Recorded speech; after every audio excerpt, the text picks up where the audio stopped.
Hi, let me show you something. Today we're going to take a look at how you can use a make noise mats as a sample and hold. This is a favorite sub-patch of mine that I like to use in a lot of generative patches that I make. I've used it in a previous video, which I'll put the link to in the description below so you can check that out after this. The basic setup of this patch is fairly straightforward. We have a clock source, which is the square wave output of my Synthrotek MST LFO, and we have a sampled output, which is coming out of Maths channel 4. The sampled input waveform is coming from the Synthrotek ADSR over here. Oftentimes you'll see a sine wave used as the input for a sample and hold, and there's absolutely nothing wrong with that. In fact, there's a lot of benefits to that. The reason I choose to use the ADSR most of the time is because I get independent control over the rise and fall of the wave, and it also starts at 0 and increases from there, which is really nice when I'm using it with my microscale for quantization. The microscale doesn't respond to pitch values, or to CV values rather, below 0 volts. So using the ADSR allows me to not need an extra module for biasing and offsetting the input signal. You'll see on the data we have two lines going. The green line, or the green graph, is the output from the ADSR as a reference. That's what we're sampling over time based on our clock rate. The blue line is the output from Maths channel 4. So that's the actual sampled output. And you can see on the screen that it's stair-stepping the way it should be as a sample and hold.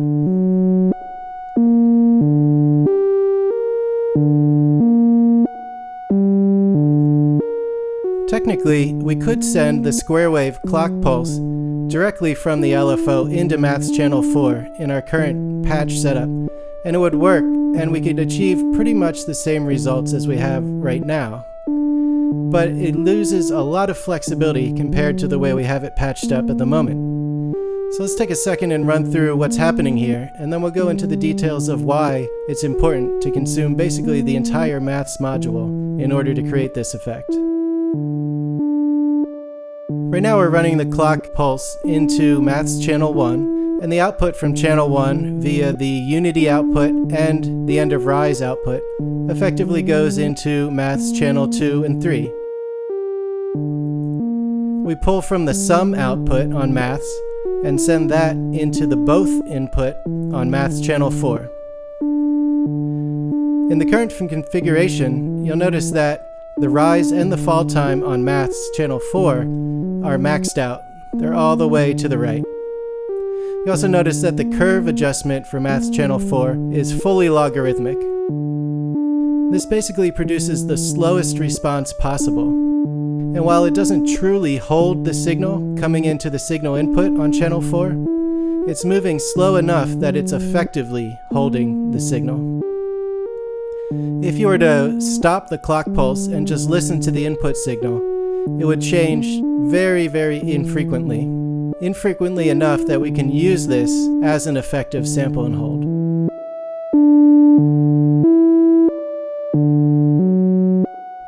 It's important to remember that the both input on channel 1 and channel 4 of Maths subtracts from the rise and the fall time. So if we have a rise and fall time that are maxed out effectively, and that's holding the signal, if we were to shorten those values, we could effectively sample a new signal, and that's exactly what's happening in this patch.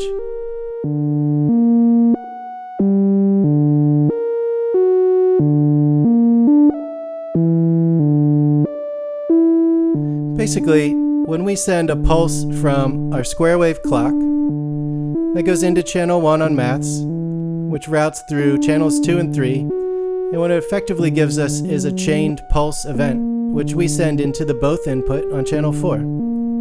Every time this pulse is received at the both input on channel 4, we get a brief window where the rise and the fall time are dramatically lower on channel 4. Channel 4 at this point is no longer holding the signal, and it's free to sample a new signal.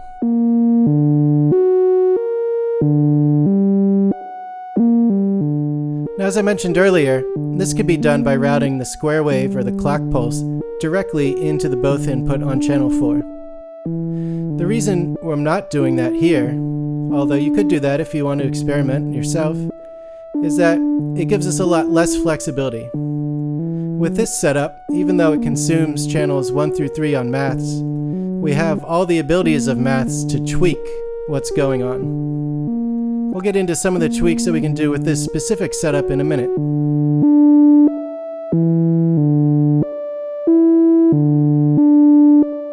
Let's talk about some of the basic settings. So you notice that on channel 1, the rise time is all the way down. It rises immediately to whatever the input voltage is.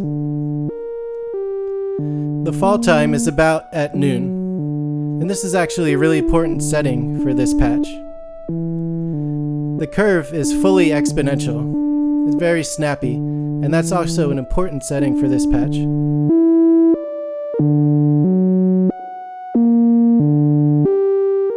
You can see on the data that if I adjust the fall time, that it begins tracking in a very different manner.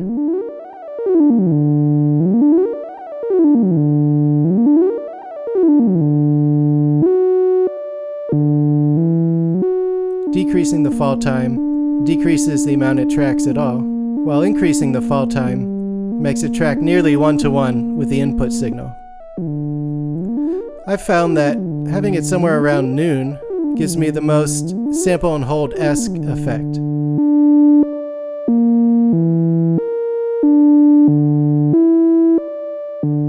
I definitely encourage you to experiment and try and find something that you think sounds cool with this patch. Channels 2 and 3 similarly can be used to tweak the patch output. And this is the primary reason for using them, because we can change the bias adjustments to change the output of the signal.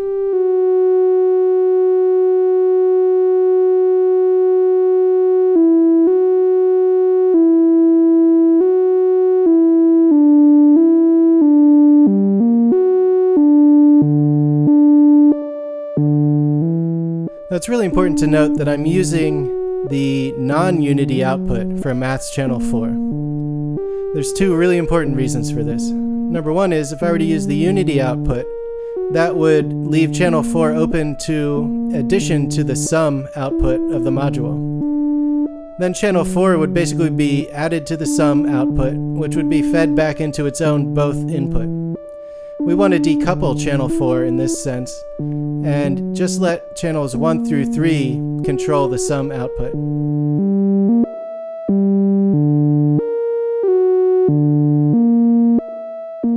The other reason is when we use the normal output from channel 4, we're basically free to use the output amount from channel 4 to control the range of our sample output. Notice that when I turn the output level all the way up, my sampled output now matches pretty much 1-to-1 in terms of the peak-to-peak values of the input that it's sampling from.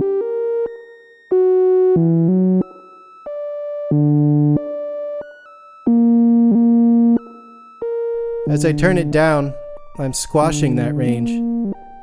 This is really powerful because it lets you dial in a range that you like in terms of the number of octaves that you're going to hear in response.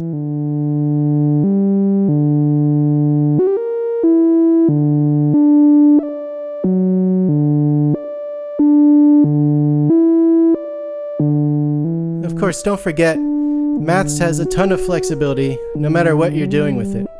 Let's look at something really simple that we could do to embellish this patch right off the bat without even adding any other oscillators or another quantizer. We can basically just piggyback off the things that are happening on Maths to expand the modules that are already in use.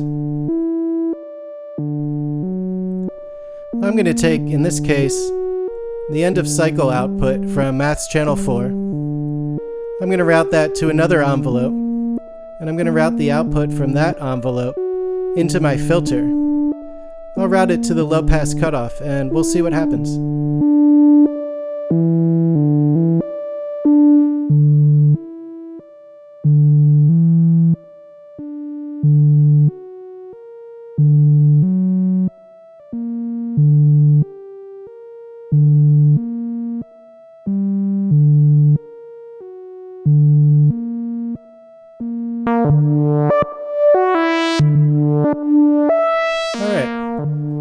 very simple addition to the patch produced a really dynamic change and made the patch a lot better, in my opinion.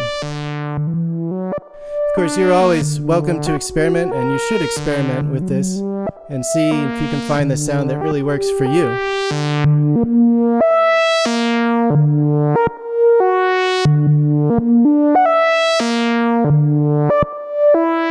One other trick I like to do with this patch is to affect the clock rate over time by using another LFO.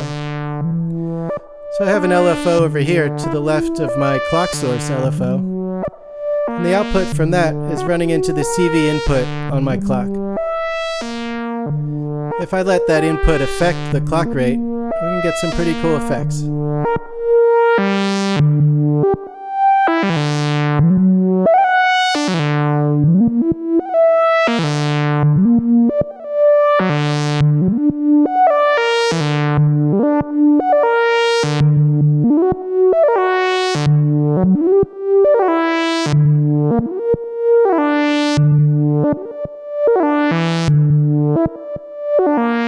So that's pretty much all there is to it.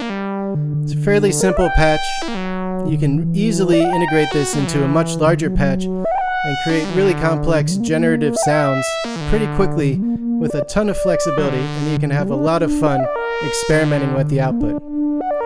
I hope that was useful. If there's any other modular tips that you guys would like to see, let me know in the comments below. Until next time, see you later.